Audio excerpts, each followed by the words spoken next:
Lamine Yamal steps into McDonald's, looks left, sees Pulisic, looks right, sees Jimenez. Gives a nod to Ronaldinho in the corner with a FIFA World Cup meal.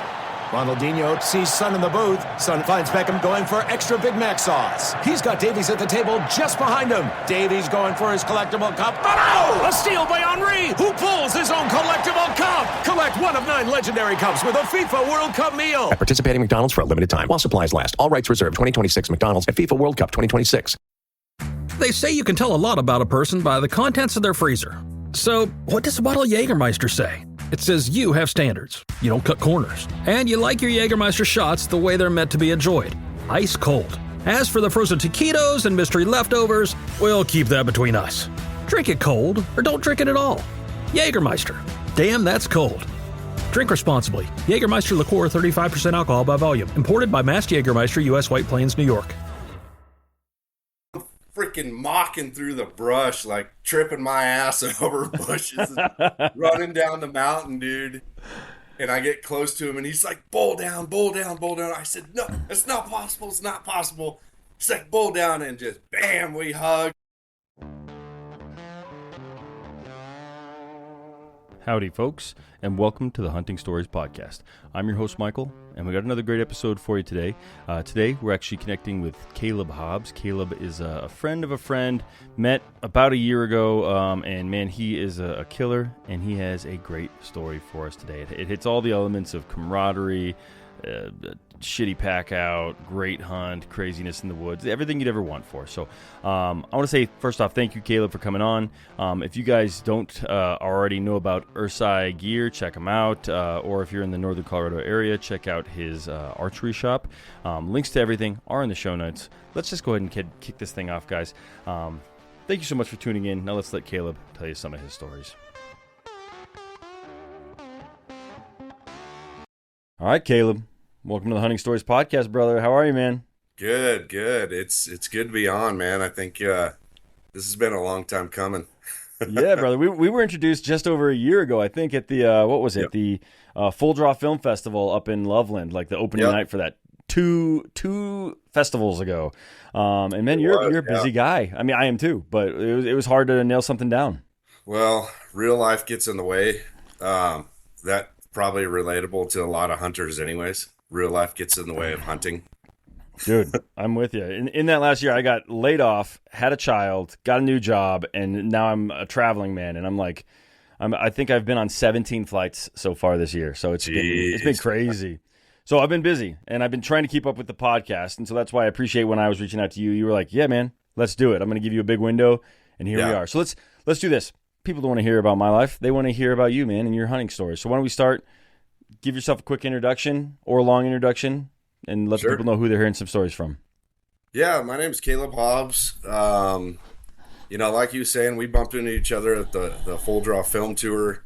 Now it's kind of a group of us guys that have known each other for a long time through the hunting and archery community. Mm-hmm. Specifically Mark and Jason. And those poor guys, I've been working on their bows, doing their bow work for them. Matter of fact, I sold Mark one of his first compound bows 2012, 2013, something like that, through a shop of mine, Dirty North Archery. My brother Brandon and I, he's my twin brother. We run Dirty North Archery here in Colorado. So that's the whole archery community thing together there. Even further, I'm a co-owner for Ursai, camo clothing company, so hunting clothing. So yeah, I got my fingers in kind of a lot of things on, the industry side of things. It's not just hunting, it's the industry side. So I've supported the backside of it for been doing the archery shop since 2012. Okay. So been doing a lot of support like that. And then the camo deal been doing we're 4 years to the public now. So that's amazing, dude. And you've had a lot of progress in those 4 years. You guys have first off, your camo pattern is cool shit. It's even been picked up by a couple of bow companies, right? To be on their bows. And I have heard, I actually don't have any Ursai gear, but I've heard that your pants are like the best that there could possibly be. And then actually, one of the folks that was telling me that said they talked to you, and they had basically like, they're like, I need to get another pair, and you're like, just wait, we got something new coming that's just gonna blow those pants out of the water. And that was a few months ago, so I don't know if that was come out since then. But man, I'm excited to try it. I'm about worn out all my camo. I'm the kind of guy that doesn't buy anything unless I have to. When my shit wears down, which inevitably all of it does. And so I'm about to make a purchase, man. I'm pretty excited to try out your gear. Well, hey, look, we're summertime right now. So you know what that means. I mean, it's almost July. We got a few days till July. You know when antelope season starts? Yep. It's time, dude. So you let me know. Yes, sir. Yeah, and man, I need to get on it. Hunting pajamas. That's what I call our pants. Like I'm not kidding, guys. Like they are that comfortable. And it took a couple of these guys, it took me a couple years to get them into the pants.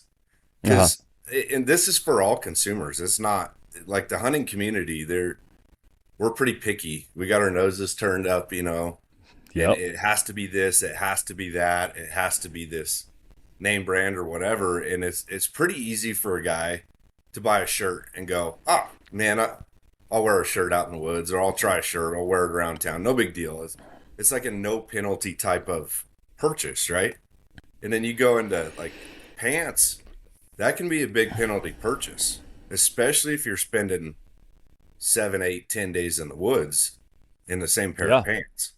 Absolutely. So I understand like the hesitation, but man, I'm telling you, they are that comfortable, and yes, they do hold up. That's 100%. Awesome, man. I'll give you my credit card number as soon as we're done here. Perfect. Right? We'll get a pair. I'll send the whole case in a minute. Yeah, that's awesome, man. Cool. And to you listeners, check it out. Like I said, the people that I respect most as far as like their woodsmanship and huntsmanship, the people that I'm like, dude, you guys do cool shit out in the woods, they wear Ursai. So I couldn't say that I'm more excited. The pants I've had, I've put them through the ringer, and they're not bad pants, but I've been told that like they don't compare. So I'm not even gonna bring that brand up. So. But cool, man. Let's dive into it. We're not here to talk pants. We could talk pants probably all day, but we're here to hear some hunting stories, and I know you got some good ones. So why don't you set the stage? Yeah, absolutely. Yeah. I've been hunting my whole life, literally top to bottom, everything, born and raised. And then once I got to driving age, I say I'm going to say we a lot because I have a twin brother. Shout out to Brandon. So no matter what, it's like we, so if that sounds weird for some people, try being a twin. I just got to put that out.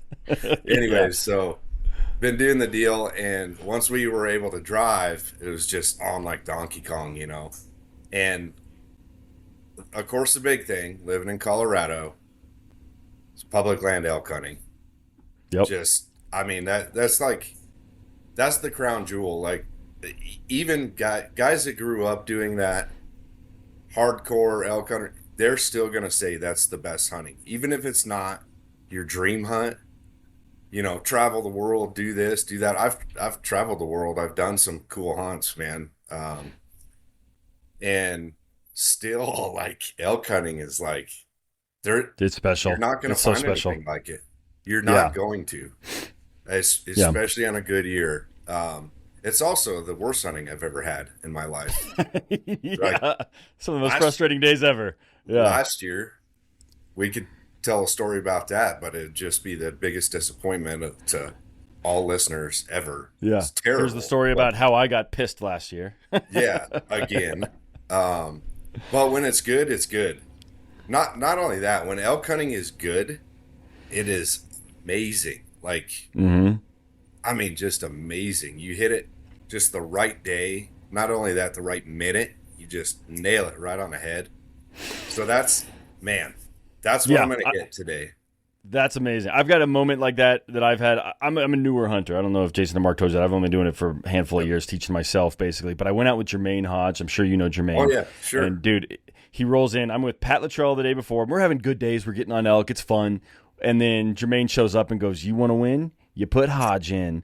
And I'm like, all right, whatever, Jermaine. Next thing we know, within like an hour of being in the woods, we call in probably 6 elk, 6 bulls in the matter of like 5 minutes. At one point, 3 of them like came charging in, piled up on top of each other. Like when you have those moments, you're just like, I don't even need to shoot. Like, this is so cool. There's elk everywhere, every direction. You got elk in the distance just watching you mess with these other elk. It's so cool. So, man, I'm excited to hear your story, man, because I have my one moment, and I love hearing these crazy moments. So go ahead. Yeah. Go ahead. Stuff like you just said, all my Southern friends that I work with in my real job would guarantee you right now at this very minute, they're all buying tags. Yeah, right. Well, let's face it, they don't have to. The state of Colorado gave them to them anyways. Less and less every year, though. Less and less every year. Yep. So elk hunting. So we go up, and it's generally the same group every year, and it has been. Like my elk hunting group, that's our elk hunting group. You know, that's I'm going to spend my time with those people in the elk woods. Now, if somebody else asks me to elk hunt, I will tag along, but it will not interfere with my hunt and my group of guys. You know, it's our guys, It's our time. That's kind of our church, thing. Right? And, 3 of us, 2 of us, twin brothers, and then the other guy, our best friend, we've been hunting with him since elementary school. Wow. And then his name's Isaiah. And then our other buddy, Braden. There will be a lot of guys listening to this that know Braden, local guy, Denver area. And that's our crew, And so we go in every year and we do pack-in trips, full on bivvy hunting, the whole deal, disappear, not see a truck for 10 days, type of deal. Yeah. So we go bombing in, and first couple days, it was whatever. We hear this, hear that, maybe a bull pops off, but we're not seeing. We've hunted this area before, and we know it very well, and we're working everything we know we need to work, and we don't just hunt around camp. Like our camp is miles back in the first place, and then we're hunting out a couple 2, 3, 4 miles from camp anyways, in any given direction any day. So things aren't happening, and we know the area we're in, that it's a traditional like breeding ground year over year. Like it happens there, period. Yeah. You're not going to see them there in the dead of summer. You're not going to see them there like later in rifle season, but we know for a fact that they're in there when the time is right. When guys get to walk around with bows in their hands and do the deal. So it's not happening.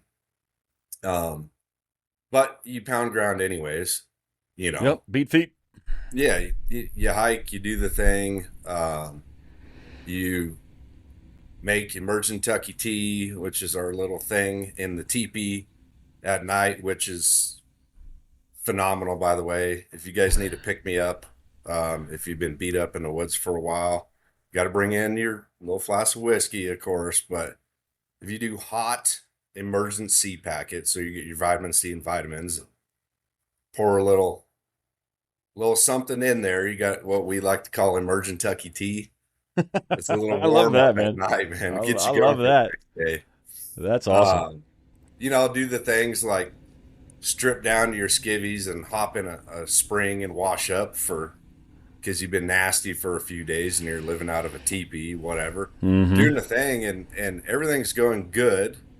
Grouse hunting's excellent up there, so we're living well, we're eating well, but it comes to a point when you walk. You call it bow hiking for a reason. Yep. You're bow hiking, and it's like, all right, well, we can bow hike any time of the year. I don't rather not bow hike when we're trying to be elk hunting. Yep. And then, so generally we'd hunt as like a group of 4, because we could ground and pound once we'd find elk, and we'd split off into teams, do this, do that, set up calling sequences. So we would usually stay together, but then when it gets to where we're really trying to find animals, like, all right, always split off in pairs. We don't do singles. We like setting up calling sequences and whatnot. So it's a few days in, and we said, well, we're going to split off in pairs. And we got the, Garmin's, whatever, we can satellite message. So I'm not going to lose anybody. Yeah. And if we find something, we'll just ping, or kill. We'll just ping whoever a few miles away. Hey, here we go. So I want to say we did not wake up very early. It happens sometimes. It's not like it was late, but we were not in a rush because that's how bad hunting had been the last few days. It was just like, what's the point? What's the point of getting up? So we figured that's the mental hurdle, man. That's what most hunters deal with, right? You hear all the influencers and all that bullshit with like, elk here this day, elk here that. Most hunters are like, why am I doing this? Like, they're hiking another 10 miles. Why am I still doing this? So you got to get past that because that's when it happens. That's when it happens. It's very real, and I don't care how many years you've been doing it. It's real. Yeah. And then here's the other thing, like, this is from sage advice from a really, really good friend of mine that this guy, nobody will ever know him.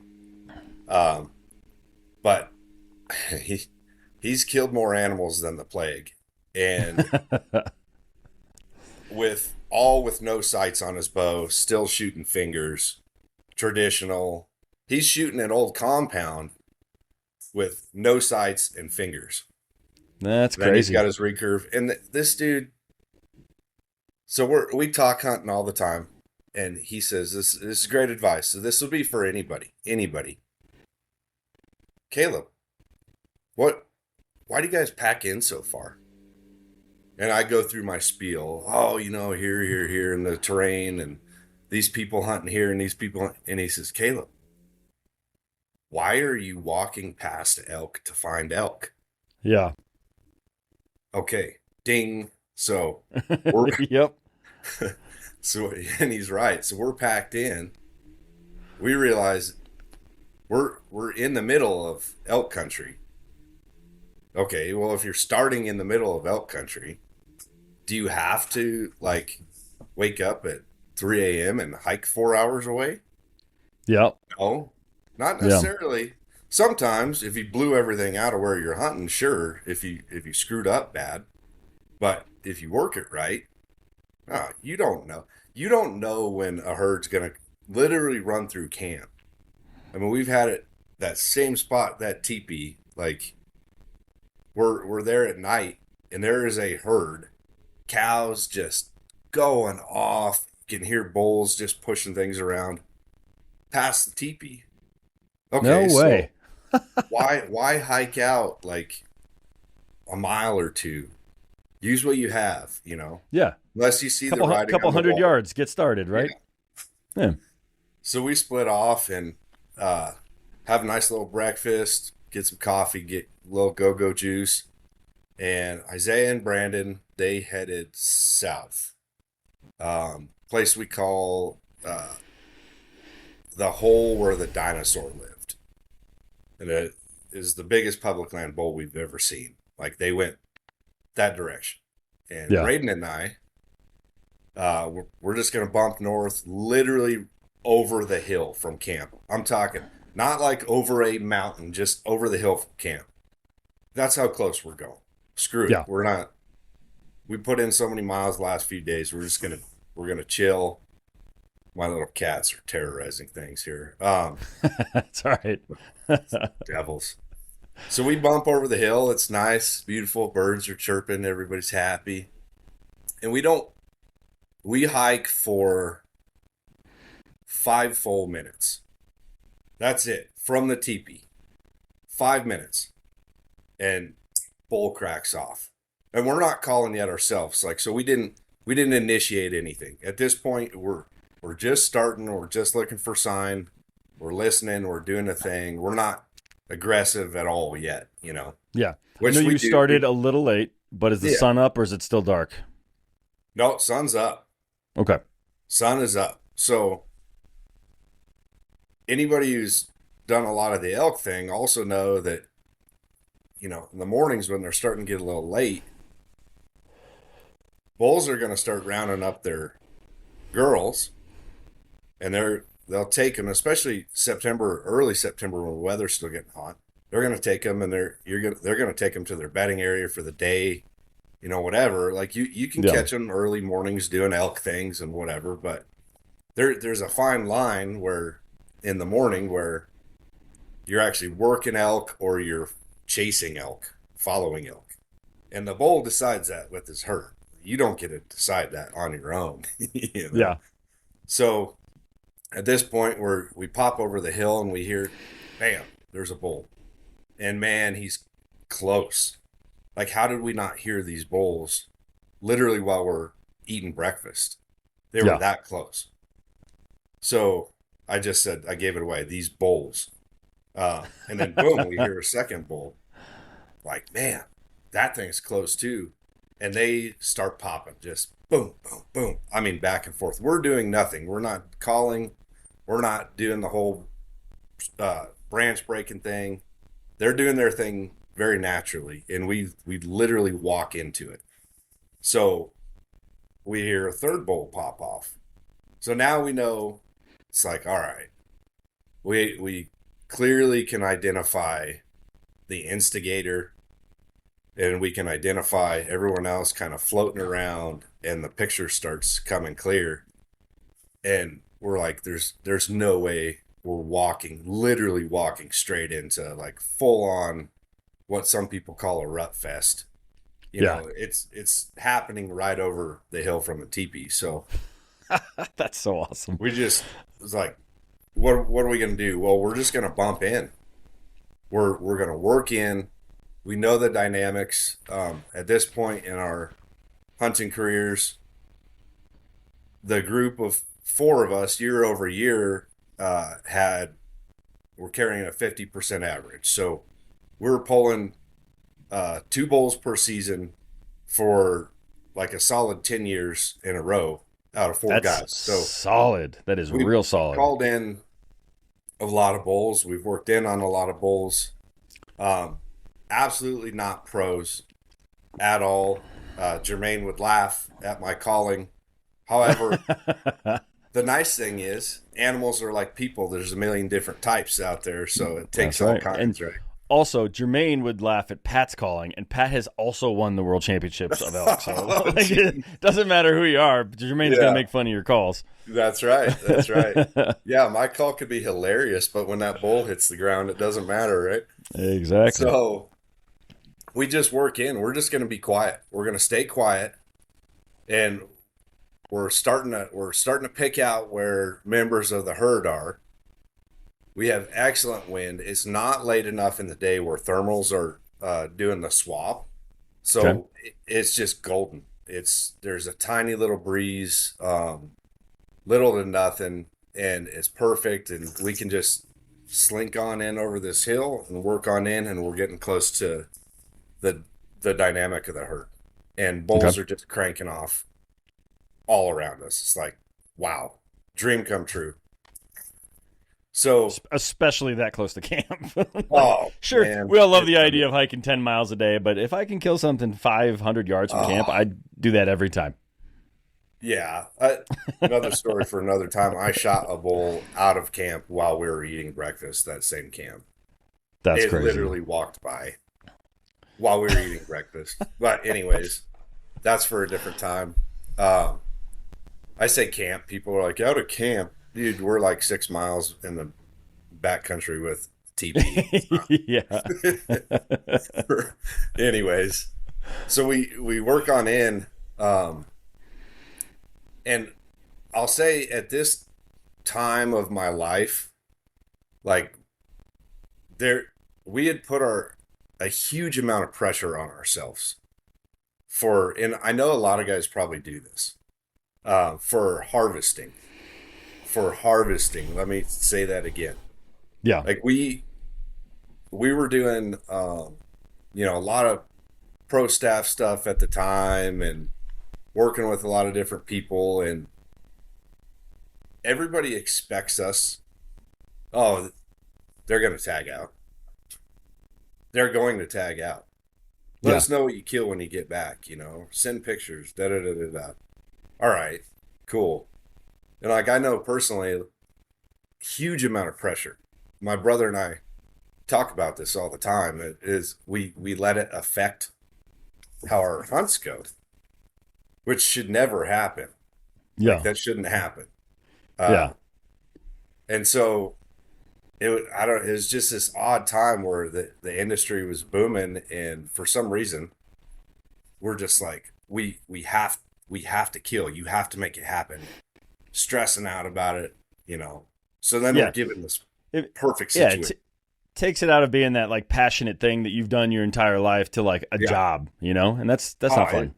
Yeah, just so much pressure for no reason. For what? So we can put a picture up. Yeah, right. I've thought about like filming and all that I'm like, I don't want to do that. I love being disconnected. I just want to go out there, hike around, like maybe take a nap, throw some shit in the woods with some buddies, goof around, tell jokes, come back and have some stories. Like that's the perfect scenario for me. And I've thought about doing other things, and I'm like, it just changes it too much. It changes it too much for me. Yeah. It's real. Yeah, it's real. Hey hunters, have you ever had one of those stories, the ones that you didn't want to tell, the ones that end in failure? Yeah, I've been there. Actually, you know what? The culprit for me usually is bad optics, or worse, lack of using my optics at all. Picture this. I spot a trophy buck, or an antelope, or an elk, whatever it may be. My heart is racing, but the blurry view, or I just can't quite identify exactly what I'm looking at, it has me second guessing. Well, that's where Vortex Optics comes in. With crystal clear glass and rugged durability, Vortex gives you the confidence to take the shot. Don't let poor optics ruin your story. Make every moment count. Upgrade to Vortex and turn your hunting tales into triumphs. Visit vortexoptics.com today. Study and play come together on a Windows 11 PC. And for a limited time, college students get the best of both worlds. Get the Unreal College Deal. Everything you need to study and play with select Windows 11 PCs. Eligible students get a year of Microsoft 365 Premium and a year of Xbox Game Pass Ultimate with a custom color Xbox wireless controller. Learn more at windows.com/student offer. While supplies last. Ends June 30th. Terms at aka.ms/collegepc. Yeah, and that's why, honestly, that's why I want to share this story, is hopefully somebody in the same boat as me can go, yeah, okay. Yeah. Okay. And because the reason I thought about this hunt, it's not because it was the most epic hunt. Now, granted, the kills, when it all come down to it, it is one of the most epic hunts. But that's not why I'm talking about it. Yeah. If we wanted to talk about some epic hunts and epic kills and this and that, and guys, they are kills. That's what we do. Yep. Okay. Putting that out there for everybody. That's what we do. It's what you're there for. We're lucky to have it as a harvest and bring that home to our families. But understand what you're doing out there. So, I've had so many epic hunts, so many. But this one, for the hunt, the kills, the harvests, extremely epic.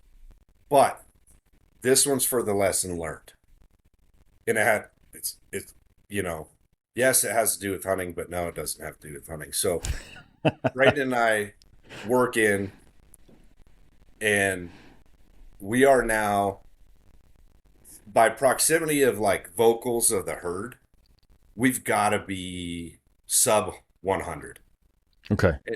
And we haven't blown a call.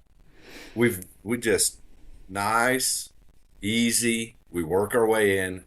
We're sub 100, and we know there's animals like moving around. They're doing a thing, right? They're chasing. They're doing a thing. They're ripping. You just hear ripping through trees, and then bulls, bugling, popping, and it's like crazy deep guttural screams all around us. Like, man, this is the coolest thing. Like, if you're speaking of, like, talking about recording something, yeah, even if we just had audio from that day, would have been, people would have gone like, oh, dude, that is so cool, so freaking cool. So we get to where we're on the edge of the herd. I mean, very edge. And there's a chance we're so close now that an animal could just run into us. Like just run into us. Well, we hear some stuff working. And so we post up and we're right on the edge of this little clearing. It's kind of medium heavy timber, nothing crazy. But we got a good shooting lane. The way this mountain wraps around, we know the area and kind of the travel path. So we set up on the edge. We know they're going to come back in and work around if indeed they're working around. So we set up and Braden is in front of me. We're basically shoulder to shoulder, like stacked like this. Like we're in a stack, but staggered facing towards where the elk were coming. So he's ahead of me by, 2 feet. Gotcha. So bull starts cracking and we hear branches breaking and it's like, hey, get ready. Go get time. Ready. And at this point we're kneeled down, hunkered down, arrows are loaded, and we see this flash coming through the trees. The telltale, you see that tan, brown, just like, oh shit. Sure enough, man, here comes this bull and he pops right out of the woods and he's carrying on, doing the deal, and man, it's magical. And when he pops out, he's maybe, 60 or 70 yards away. He's shooting range already. Yeah. I mean, period. And there's no brush. There's no trees. He is in the opening. He's angling.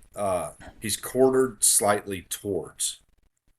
And he's coming in a little bit steep. And it's just kind of the slope of the mountain, how it worked out.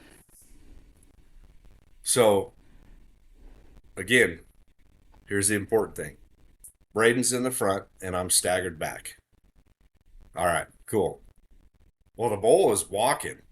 He didn't just come out and stop. Like he would have soaked up carbon already. If he would have just stood there. But he's traveling. But he's actually angling towards us. We haven't blown a call. We're just sitting there, and this bull is coming for us. All right, but it's because we positioned ourselves right, Yeah. Okay. Let's, here he comes. Thump, thump, thump, thump, thump. He gets to, maybe 40 or 45 yards. And he's looking around, doing the deal. He's looking for cows, looking for whatever. He's just cruising. He doesn't know we're there. So he looks the other way. And we're like, oh, now's the time to draw. We both draw. So we don't know where he's going to stop. We don't know how it's going to work, whatever. Yeah. Here he comes coming down. He angles towards us. And he's still coming. Still coming. I'm starting to panic because now, and we're in the wide open, by the way. We ended up having to squat because we saw that flash of him coming and we didn't have time to dump in like under a tree. We didn't have time to get brush behind us to break up silhouettes. Nothing. We're on a bare spot.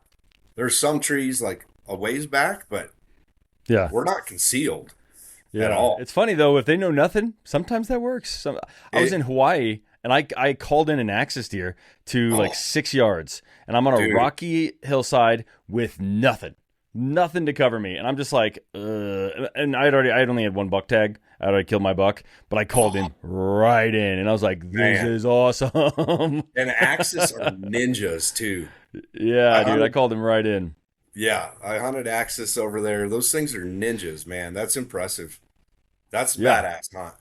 It's funny. I was texting the guys. I'm like, technically, we it's because it's not like a state licensed hunt. Like the guy whose land we're on is like, this is how many you can kill. I'm like, hey boys, can I use your buck tag? And I'm texting the group, and no one's replying. And as soon as it buggered off, someone's like, yeah, sure, go take mine. And I was like, damn it.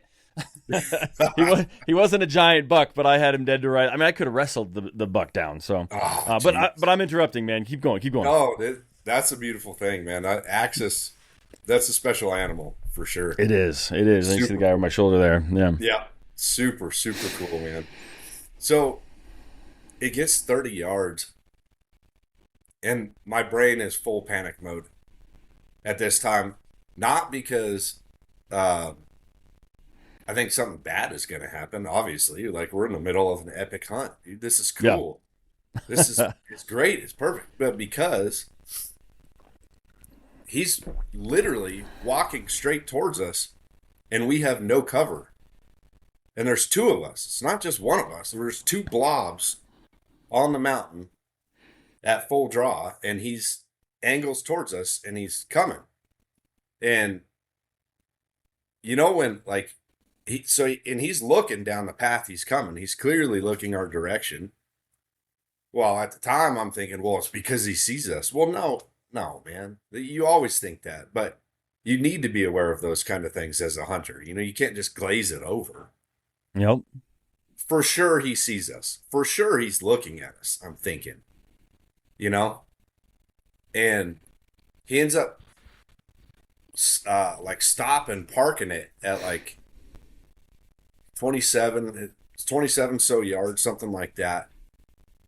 And I'm like, it's all over, and boom, I touch it off. I said, this thing, he's blowing. I know he's going to blow. I know he's going to blow. I know he's going to blow. Boom. I shoot. Let me give you the setup again. Braden was in front of me. Yeah. And I was staggered back. I shoot. Guys, never do that. Yes, I have a story about this. Will be heard publicly. Yeah. I understand that. Yes, it's going out there. Yes, everybody, I did that. I smoked that bull. I smoked it. Yeah.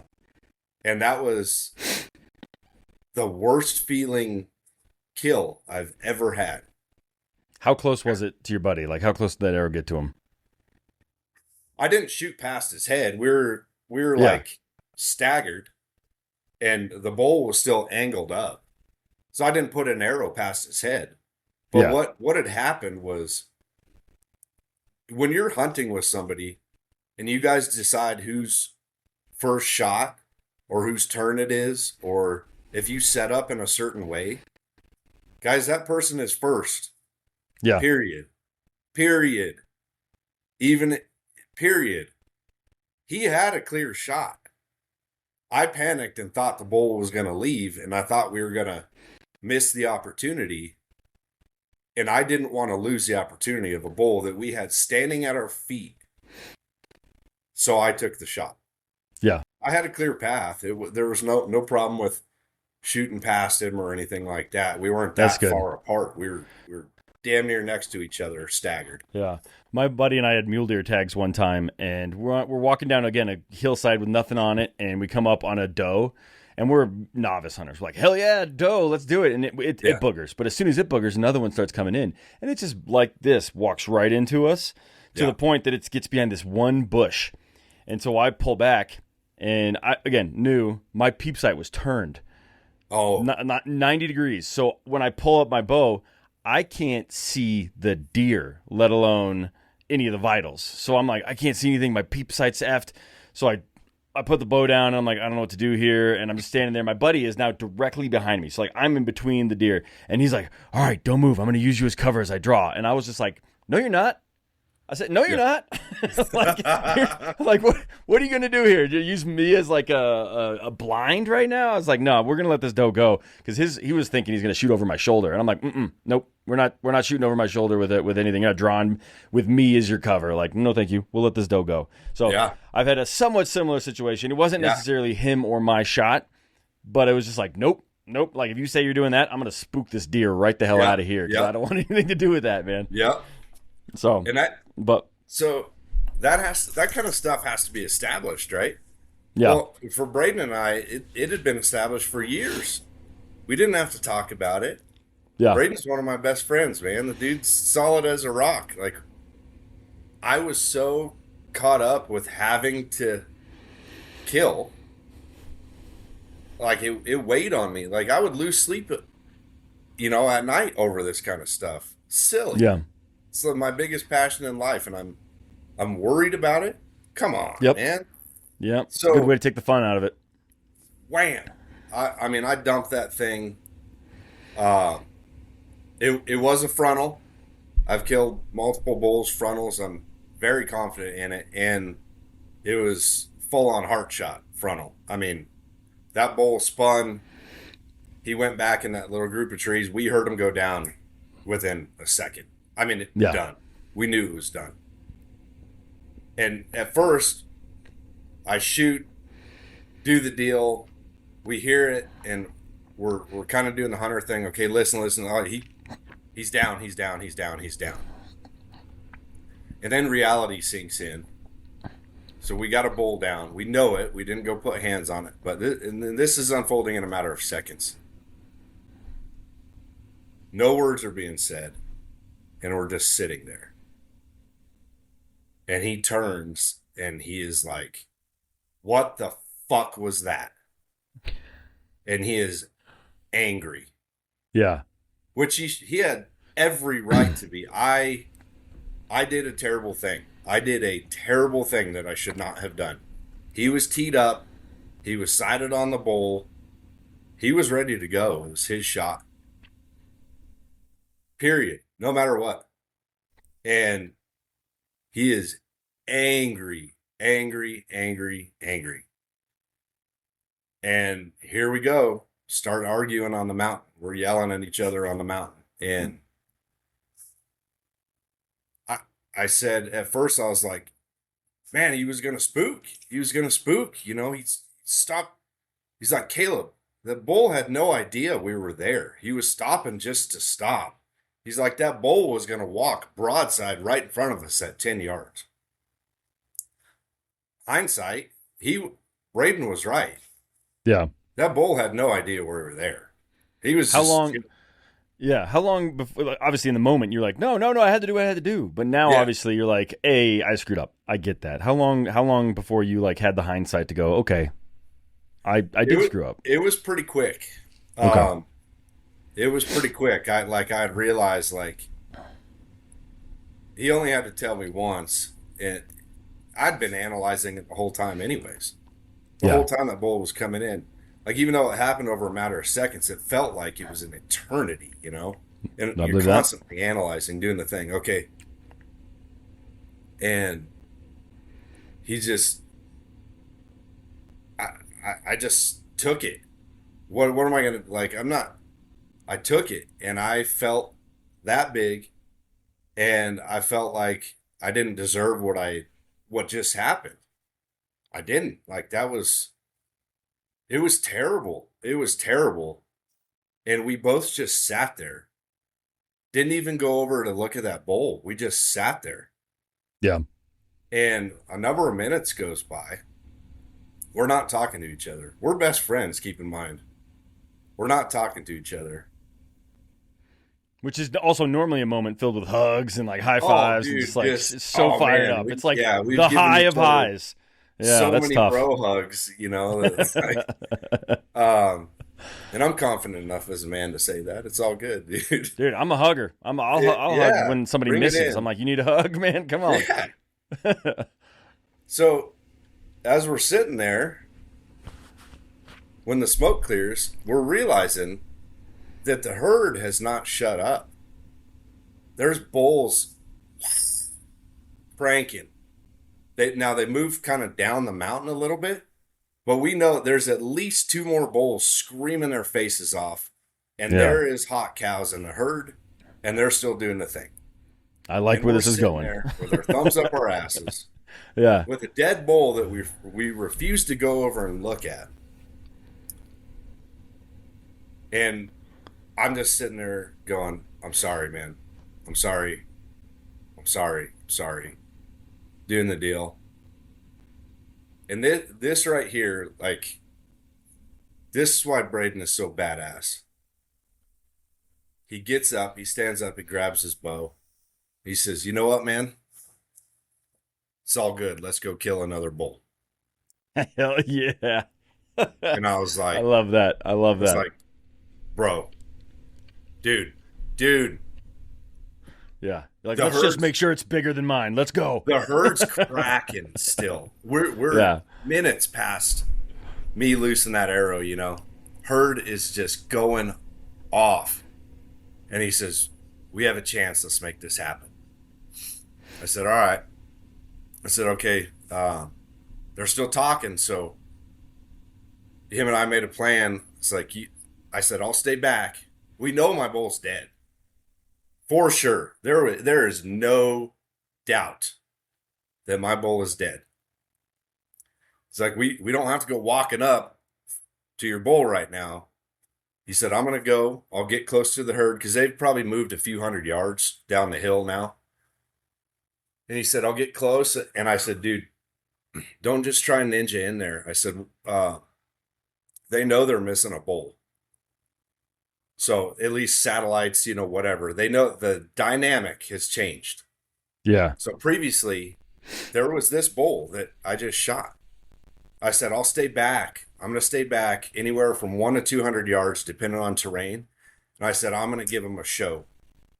And that will allow you the opportunity to go. And we're going to go. And we just barreled down this. It got really steep. He goes booking. I said, I'm going to give you a head start. And he just, woof, here he goes. To cover some distance while they're still going. Because now we're going to get into the critical time of the morning where they will just peace out. They're going to go to their morning bedding area. You know, they'll hole up. It's going to start getting hot out. The whole deal. Wind So starts we know it's swirling. Yep. critical time right now, right? And we're sitting there pouting, yelling at each other. So he takes off right down the mountain, dude. And he covers some ground quick. Like, all right. So I bump down and start going. And the elk are starting to get a little more quiet. So I'm like, okay. So I do my thing and I keep them going. Pop, pop, pop. I'm putting on a scene. I'm letting them know that they left a cow back there and she's hot and I'm a bull. And sure enough, dude, like I get those other two bulls that Braden's going after. I get them fired back on, and it is like the music in the woods was unreal, dude. So at one point I'm looking down and I see Braden, and he like looks back, and I know he's close, like just from sound proximity. I'm thinking, dude, he has got to be on top of these. And I see him and he like angles in, and then I can't see him anymore. And I'm like, well, but in the sound, the bulls stopped moving. The herd stopped moving. I know that for sure. Because when they're traveling doing the thing, you hear it, you know, boom, boom, boom, boom, boom. They're getting farther away, farther away. I know they stopped. It's like, oh man, I knew we were in just a kind of that moment where something needed to happen, or what would happen was that was when they'd haul ass and go to their bedding deal, and they'd be 8 miles away, you know, type of thing from previous experience. But I know that I need to keep something at least responding back or giving something so Braden can bloodhound his way in there and get something, because the plan wasn't to call a bull in. We knew they were busy doing their thing. The plan was to keep them talking to where he comes in and Braden sneaks in and whoop. Pay's checkout is offered by your banks and credit unions. So when you shop online at participating merchants, your cards appear in one place, ready to use and kept up to date. And the best part, your actual card number isn't shared when you check out, because boundaries are healthy, like no work emails after 6. One small step for boundaries, one big leap for checkout. Pays. It checks out. Activation required. See Pays.com to learn more. Terms and conditions apply. So good, so good, so good. New summer arrivals are at Nordstrom Rack stores now. Get ready to save big with up to 60% off brands like Rag & Bone, Levi's, Adidas, and Free People. Join the Nordy Club to unlock exclusive discounts, shop new arrivals first, and more. Plus, buy online and pick up at your favorite Rack store for free. Great brands, great prices. That's why you rack.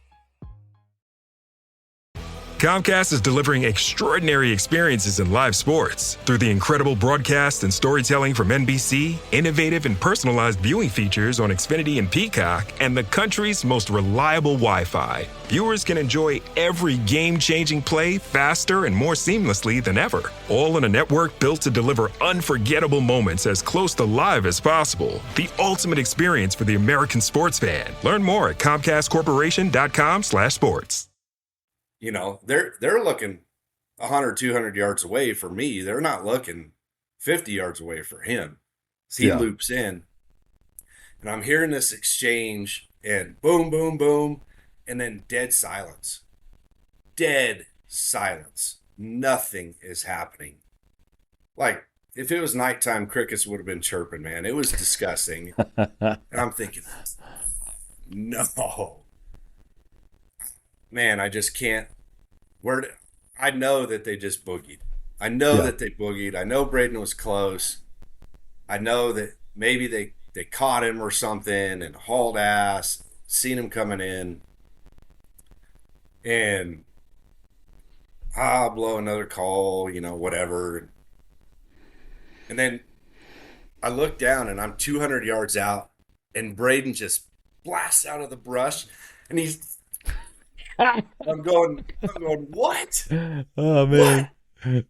And he's like, you know, trying to tell fist, me. Yeah. He's like, screw it, he's just yelling. He's like, ball down, ball down. I said, no way. So I'm freaking mocking through the brush, like tripping my ass over bushes, and running down the mountain, dude. And I get close to him, and he's like, ball down, ball down, ball down. I said, no, it's not possible. It's not possible. He's like, bull down, and just bam, we hug. We're like, oh, holy crap, dude. 13 minutes had passed from no shit when I loosed my arrow to when he loosed his arrow. 13 minutes, 2 bulls, 1 fight, and 1 makeup, all in 13 minutes. That's amazing. Bro fight, bro makeup, 2 bulls down, 13 minutes. I killed about an emotional roller coaster there. Oh, it was unreal, man. And I kept telling him, I was like, there's no way, there's no way, there's no way, there's no way. He's like, man. He's like, I worked right in. He said he was looking up the hill towards you when you were calling, and he worked right in and just whop, just double lung right there. Dude, that bull, we walked no more than 40 yards. His bull was laying there dead. That's amazing. Done. Probably dead. Probably got lungs and heart, or just lungs. I bet he got the heart. For him to be dead that quick, he may have. It was what I remember. This was back when I think he was shooting the original Gravedigger still. Those things were wicked heads, but total carnage. I mean, this thing died right there. Okay. And it's this huge, like, typical 5. Up in this area, there's tons of big 5s. It's crazy. Like, they'll stay at 5s, but they're aging out and getting older, and there's big, heavy 5s. Beautiful. Like, I love a huge 5. Yeah. And I was like, no way, dude, no way. We're freaking pumped. So my bowl at this point is a half mile up the mountain. And shit. So we're like, well, we know your bull's dead. Like, we marked it. He's like, let's haul ass up the mountain and find your bull real quick, you know? Okay. Haul ass up the mountain. Sure enough, right where we heard it go down. Yeah. Bam. There's a 6x laying there dead. And we're like, there's no way this is possible. There's no way this is possible, man. And then the work started. Yeah. So we had 2 bulls down. What did you at this point? Had you gotten a hold of the other 2, your brother and the other guy, where the dinosaur lives? No. Okay.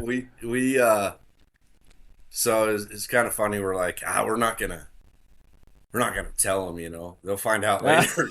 They'll find out later tonight. So it took us. We're far enough back in where we're not preferring to carry a lot of bone out if we don't have to. Yeah. So we fully debone. We're still taking every ounce of meat off of it, but we are not carrying like leg bones out and all that. We just got too far to pack. Yeah. So when you're processing bulls like that, it's not an easy job. We're pretty quick with the knife, but man, there was tons of predators around there at the time. And so we knew we needed, and it was hot. So we knew we needed to get them done, get the meat cooling, get everything stashed. And likely, with as far away as the trailhead was, we'd have to stash it and cool it.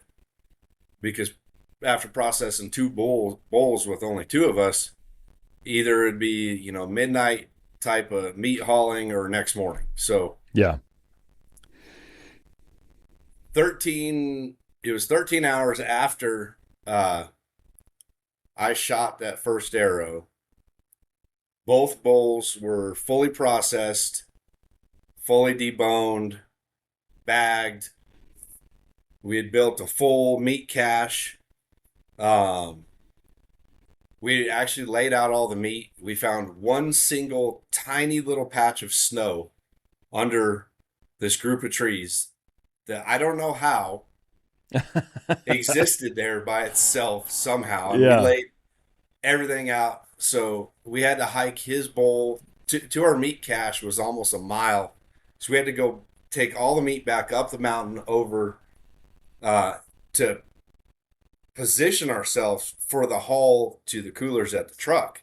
We couldn't go down around the other way. We'd add on like multiple miles and a nasty canyon. So 13 hours later, all the meat was done. Everything was processed. Heads and, antlers, everything were back in camp, skinned out, ready. Meat was cached away from all the animals, all the things. Meat was cooled, separated, all separate bags, 2 bowls, 13 hours later. And what we had done, this is freaking hilarious. You still had 6 miles back to the truck too. Oh, dude. What we'd done was, before we did the last load of meat up to the meat cache, we decided it would be a good idea that we were going to take, this was like late afternoon, and the other guys were out for the afternoon hunt, already, doing the deal. Actually, they never even came back. They just stayed out all day. Yeah. We're like, oh, let's haul ass and bring the heads up to the camp, and we'll have the heads waiting in camp. So when the guys get back tonight, they'll just see two heads, 2 freaking racks, So we haul ass. We get the heads back up there, and we skid them out real quick, and we set the heads like poised. We had a little campfire deal. So right as you walk in camp, you're gonna see these 2 big bulls, with the fire flicker on it, probably. Oh my gosh! We left them there, and we went back, did our meat hauling, and got everything stashed. And by the time we're walking into camp, it's past dark. It is dark 30, and the guys haven't heard from us. Obviously, they know what happened because they walk into camp and they're like, "Son of a bitch," And we come bebopping up, and it's so cool. I have pictures. This was back before I didn't even have them on a phone at that time. I think it was camera. I'd have to look, but I have pictures of those 2 heads, skulls, antlers silhouetted on that camp when we walked up. So freaking cool because we had our teepee set up. It's a homemade DIY teepee, by the way, that Brandon sewed up. Yeah, it's super cool. That's pretty cool, man. Yeah, dude, give me that photo if you can find it. I would love to see that. Yeah, I'll have to do some digging. It's so epic. So walk up, and they're like, obviously you guys got into some bowls. We're like, yeah. Couple.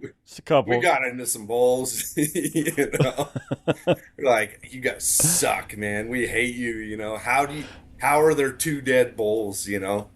Yeah. Dude, that's so awesome. And it was perfect, man. And I love it. oh, dude. And then, so the next day, we knew we had a long day for hauling, and we always help each other haul meat. That's what you do. If there's a bull down, you help.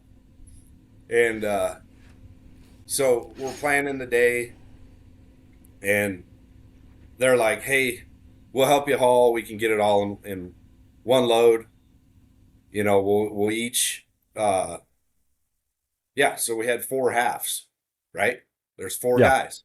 We each throw on a half an elk. We'll just do it in one trip.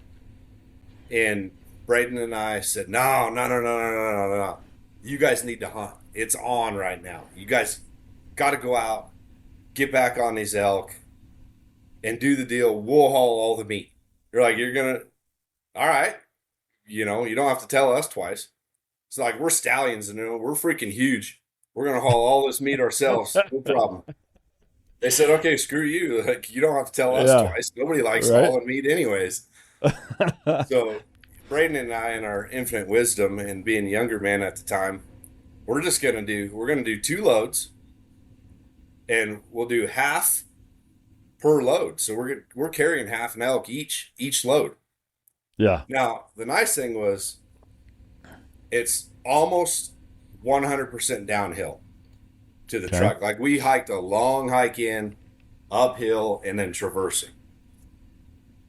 The bad thing is, some guys don't handle downhill with weight very well. Some guys do, and just depends on your knees. That's when those sissy sticks come in, man. Those sissy sticks save those knees on those downhills. Oh, boy. So, and either way, if you've ever put half an elk on your back, I'm not a big guy. Braden and I are not big dudes. Like, that much weight, we're carrying extra people, you know? It's like... Yeah. So like we get your down, wife out. we're like half the way down with the first load, maybe 3/4 of the way down. And we're on the trail. Thank goodness we're on an actual trail, because we could traverse and then hit the trail. So we had very little bushwhacking. And what bushwhacking we had to do, we were kind of above tree line at that point, so that it wasn't all this blowdown and stuff. So, okay, cool. We get half, 3/4 of the way down. First load, mind you, not the second load. And we're just like cloud 9, you know. We're best of friends again. But at this point, we're in so much pain physically that I remember stopping. We both stop, and it's like, I love you, man. I don't know if we're gonna make it through this pack. You know, I love you too, bro. Don't put your pack down. We were looking at each other. Don't put your pack down. Don't put your pack down. You know, if you put your pack down, it's gonna end, right? You will never be able to pick it back up. Like, so we nut up, get it down. Okay. I love you, man. Empty packs all the way up. Second load is 10 times worse. Oh, I'm sure. And we stopped at this freaking log on the way down, second load. And Braden's like unclipping his pack. He's like, we could just leave it here, you know? I'm thinking, yeah, we could just leave it here, wait for the other guys. We can do this, dude. I don't think we can do it. We're at the point, like, you literally can't even lift your leg up. Like, you can lift your toes up just far enough to where you can scrape gravel. And we're starting to trip downhill. And it was one of those, you know, do or die type of things. We just, the last motivation was like, all right, bro, we did something epic. I freaking love you. Let's do it. There's cold beer at the truck. Boom. We hit it. Best beer you ever had, right? Oh, dude.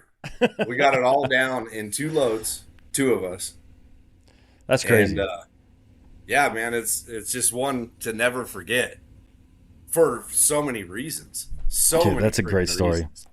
That's a great story. It is great from like the element of where you're in, the brotherhood, the fighting, the getting back together, and then the pack out. Like a lot of the stories have one or two of those facets, but I love that yours has basically everything that you would want from a hunt.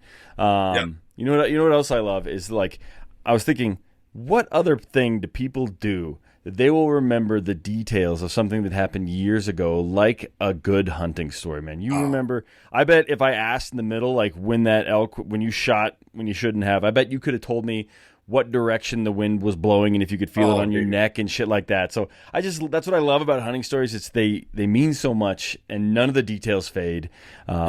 It's pretty cool. And this is a perfect example of why I started this podcast, to get these kind of stories, man. So this was fun. Yeah. Oh man, you're right about that. Like I can remember for sure every bull I've ever missed, every bull I've ever screwed up. Yep. Even every bull, every animal that I've screwed up. I couldn't tell you what I did yesterday. Right. I mean, I'm lost in the real world. Yeah, dude, and most people are. I don't. Like, yeah, we just talked 2 days ago. Yeah, sorry. My wife's like, how do you remember that about hunting when you can't even remember that I told you to do this yesterday? And I'm like, I wish I had an answer for that. I have no answer. I have no rebuttal. So it is what it is. It's just so it's just proves that this is ingrained somewhere long time ago. Like this, all stories started as hunting stories. They were the first stories.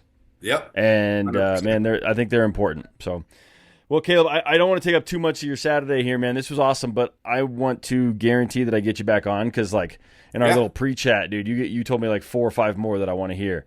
So absolutely, we're gonna have you back, man. I'm hoping to get Mark and Jason together sometime, maybe even in person, and we could all like sit down at a campfire and tell some stories that way. Well, that would be good because the 3 of us went on a mountain goat hunt together. Yeah, I'd love to hear it, man. I'd love to hear it. I'd love to hear you calling. I want to do more of those because I want to hear more people going, bullshit, that's not what happened. Let me tell you what really happened when Mark shit himself while we were on the side of this mountain. Yeah, exactly. Stuff like that. Yeah. So, all right, Caleb, let's do this, man. Why don't you share where the people can find you, if you have any socials you want to share, or if you just want to set, the Ursai website, whatever it is, share them. I'll make links to everything in the show notes, so make it really easy for everybody. But where can people find you? For myself and my twin brother, Brandon, Dirty North Archery. A lot of guys in the northern Colorado area, you'll know that, recognize it, whatever. Bow work, we sell bows, do the deal, dealer for a few different brands. That's just look up Dirty North Archery, find us on Facebook or Instagram. And then for Ursai, for the camo, ursaigear.com, and then Ursai Gear Official on Instagram. Okay. So find us there. Yeah. Check stuff out. I ship a lot of things out. So if you guys my number's on the deal. If anyone wants to call, you find my number on the website, my phone number that goes direct to me.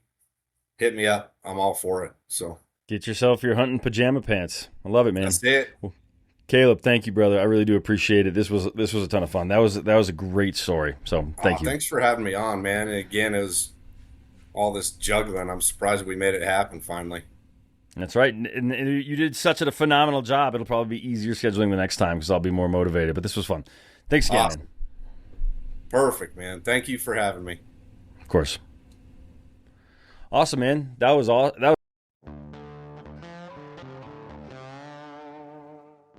All right, guys, that's it. Another couple stories in the books, actually one big one.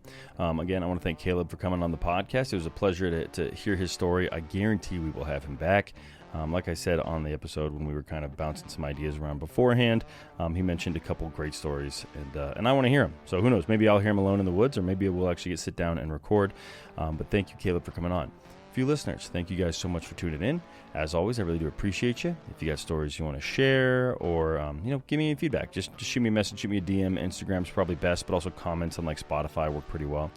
Beyond that, my computer broke, so trying my best here, guys, but we'll get it together. I got a new one on the way. But yeah, I've had some technical issues recently, so sorry about that. Either way, thank you guys so much for tuning in. Now get out there and make some stories of your own.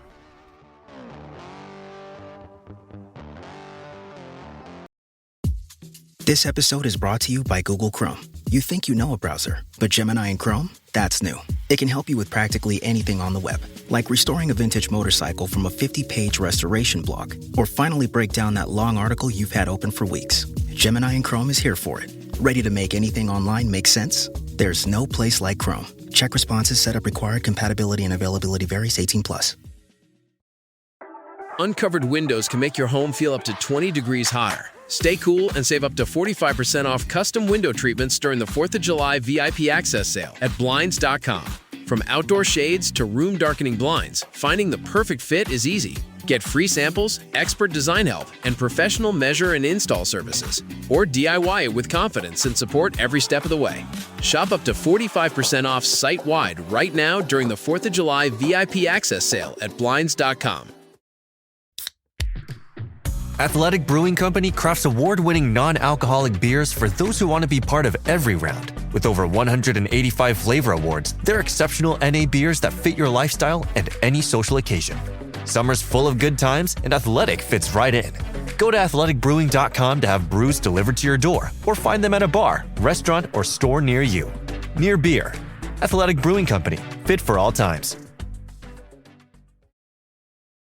This episode is brought to you by Google Health. Stop chasing someone else's definition of health. What matters is what's healthy for you. Google Health offers a new kind of coach built with Gemini for effortless tracking, sleep insights, and holistic coaching tailored to you. Visit googlestore.com to learn more and start a new relationship with your health. Requires Google account, Google Health app, internet, and Google Health Premium subscription. Features subject to change. Availability and results vary. Not intended for medical purposes. Works independently of Gemini apps. Check responses for accuracy. Ryan Reynolds here from Mint Mobile. I don't know if you knew this, but anyone can get the same premium wireless for $15 a month plan that I've been enjoying. It's not just for celebrities. So do like I did and have one of your assistants switch you to Mint Mobile today. I'm told it's super easy to do at mintmobile.com/switch. Upfront payment of $45 for 3-month plan, equivalent to $15 per month required. Intro rate first 3 months only, then full price plan options available. Taxes and fees extra. See full terms at mintmobile.com.